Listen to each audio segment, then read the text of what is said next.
తిరుమల తిరుపతి క్షేత్రంలో జరుగుతున్నటువంటి అన్నదానం నిజంగా గర్వపడవలసినటువంటి అన్నదానం. మీరు వెళ్ళి చూడండి. అక్కడ ఇప్పుడు ఒక పెద్ద గోడ ఒకటి ఆ నిర్మాణంలో వచ్చింది. ఆ గోడ మీద ఒక అద్భుతమైనటువంటి చిత్రాన్ని రూపకల్పన చేస్తున్నారు. సలహాలు ఇమ్మని కోరుతూ పుస్తకాలు పెట్టారు అక్కడ.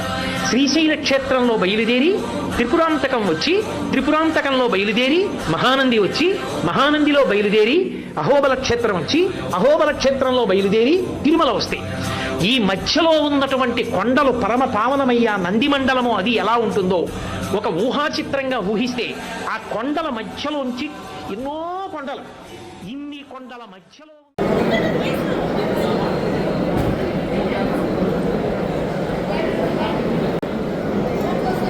మొబైల్ ఆఫ్ చేయండి.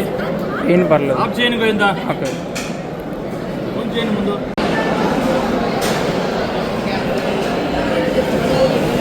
కొంచెం